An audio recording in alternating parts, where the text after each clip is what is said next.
Hi friends, happy Sunday morning. இன்னைக்கு காலையில் வந்து சீக்கிரமே எழுந்திரிச்சிட்டேன். ஆனால் டீ எல்லாம் வச்சு குடிச்சதெல்லாம் ரொம்ப லேட்டு தான். நைட்டே வந்து சொல்லிட்டு தூங்குனாங்க. சரி காலைல வந்து சீக்கிரமே எழுப்பிவிட்டு நான் போய் மட்டன் வாங்கிட்டு வரேன் அப்படின்னு.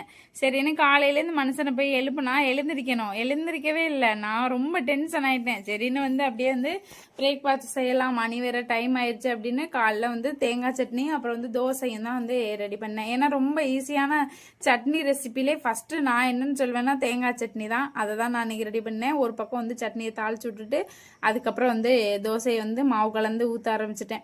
ஊற்றிட்டு தம்பிக்கும் பாப்பாவுக்கும் வந்து ஃபஸ்ட்டு எடுத்து கொடுத்துட்டேன். ஏன்னா அவங்க ரொம்ப டைம் ஆயிடுச்சா, 9 மணிக்குள்ளே வந்து சாப்பாடு கொடுத்துட்டேன். இருந்தாலும் அதுவே ரொம்ப லேட்டு தான். ஏன்னா நாங்கள் டீ 8 மணிக்கு தான் குடித்தோம். பாப்பாவுக்கு வந்து இந்த கொலுசு கம்பி குத்துது அப்படின்னு கலட்டி வச்சுருந்தேன். அதை வந்து எனக்கு போடுன்னு சொல்லி ஒரே ஆட்டம் தான். அதுக்கப்புறம் வந்து மீன்காரனை வந்துட்டாங்களா. மீன் வந்து இன்னைக்கு நிறைய வெரைட்டி மீன் கொண்டு வந்துருந்தாங்க. நாங்கள் வந்து ஷீலா மீன் அப்புறம் வெலை மீன் தான் வந்து வாங்கியிருந்தோம். வாங்கி அப்படியே கையோட க்ளீன் பண்ணிவிட்டு குழம்பு ஒரு சைடு, அப்புறம் வந்து வறுவலுக்கும் கொஞ்சம் தந்து ரெடி பண்ணி வச்சுக்கலாம் அப்படின்னு ரெடி பண்ணி வச்சுட்டு இருந்தேன். ஆத்தி இப்போ வந்து எப்போதுமே வந்து மீன் வறுக்கிறதுனா இந்த மாதிரி கருவேப்பிலை போட்டு தான் வறுக்க சொல்லுவாங்க. நான் போங்கங்க அப்படின்ட்டு நான் சும்மாவே தான் வறுக்கிறது. சரி இன்னைக்கு வந்து வறுக்கலாம், மீன் பார்க்குறதுக்கு அழகாக இருந்துச்சா, சரி மீன் கருவேப்பிலை வச்சு வறுக்கலாம் அப்படின்னு வறுத்தேன். டேஸ்ட்டு சூப்பராக தான் இருந்துச்சு.